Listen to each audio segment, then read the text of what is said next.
Hello mga lalab, for today's video mga lalab, nagluto dahil ko mga lalab o indak flip na nasa lata mga lalab. Nga akong bisagula ng mga lalab, kalabasa lang o patatas kaya nahukdan ng taupan mga lalab, nahukdan naman ko o isa'y tawag na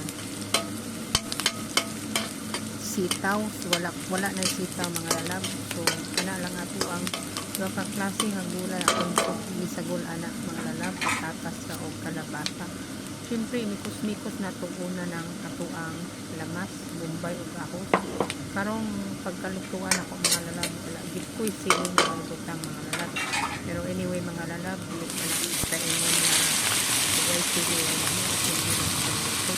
Ito ng kalabasaan mga lalab, lamig tayo na sa mga kay nilugit kayo, lamugit siya baka nang lamigit sa gulayon o na pinanita na daan mga lalab, dili na kamagyanang lang panit-panit paliha kay pinanita na daan, ibalot na siya o plastic mga lalab, di panita na kasi tamang kain plastic ulay dili sa makro mga lalab na ay kalabasa nga sibuok na kalabasa nga walay panit kani mga lalab pinanita na siya. So nindot sa nga tanan kay igo lang ka mag-slice kalabasa. So ato lang ang inikos-mikos ng kalabasa mga lalab kay aron mas spread ang tanan nga kalabasa diya sa akaha. So kung ibutangan o panimpla mga lalab mao gyapon mga lalab wa ko kaila ng pangalan ng mga lalab pero mura na siya pag gibuto.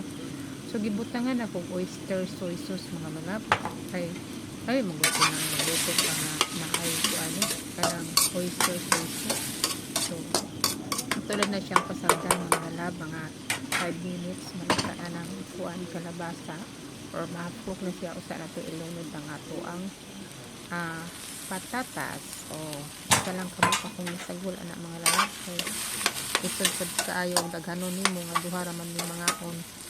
So ingana lang siya kasimple mga lalab, kanang lutong bahay lang guni ato ang kuan mga lalab, atong lutong bahay lang, hindi na kinahanglan nga lamion gid pag-ayo nga murag restaurant mga lalab, basta importante nga lami siya. So ato nang siyang takpan mga lalab, naguman ana pa na to mga 5 minutes nga akong libutan paminta mga lalab karong humot ko nga to ang kalabasa ang gulay nato kalabasa na may patatas. Ang tawag ani mga lalab simi kaldiyo ang tawag ani mga lalab ka ako man siyang butangag itlog mga lalab. So simi kaldiyo pero ang nakadiferensya lang ani mga lalab kay ang kaldiyo gid ang isagol isda gid nga gikunis-kunis kani siya isda man gyapon pero naaman sa lata mga lalab.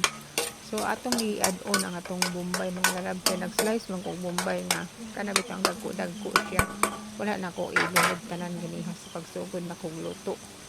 So ato na siyang masagdan mga lalab. So ato nang gilunod ato ang tuna, mao na siya tuna flakes diri sa Thailand, tuna flakes na diya sa ato lay siya glasa mga lalab, lahi ra sa Pilipinas nga tuna flakes ba kay humot bitaw nya medyo lasa gid ang tuna flakes sa Pilipinas diri kay wala siya di kay siya daga baho niya, lahi gid siya glasa kanang medyo tab-angon siya mga lalab.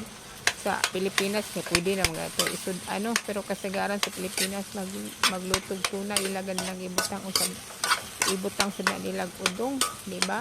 Kakuan mo ana nga maglutog tuna flakes niya udong udong ang gamiton kini nga to gulay lang. Okay, nahutda naman ni isda mga lalab. So mao na lang na niya akong boss bisan mga piniritong isda mga lalab, di siya ganahan og fried bitaw kanan siya o kanang mukaon siya more kanang mga isda nga big kana bitaw dili paagig prito kanang steam or evic o ana siya mga lalab. Mao na nga wala ko isda karon, mao na nga kana lang kong gisagol. So akong gipunag tubig mga lalab aron dali ra gid siya malata bitaw mga lalab kay kung ininit tubig akong gigamit ana. So ato nang gilunod kong repolyo mga lalab nya nagkuman na ng repolyo mga lalab atong ilunod ang ato ang Unsay tawag anang itlog. Oo. Ito na siya mga luto mga lalab makakauna ta. So thank you guys sa mga nag-watch sa akong video diri sa YouTube unta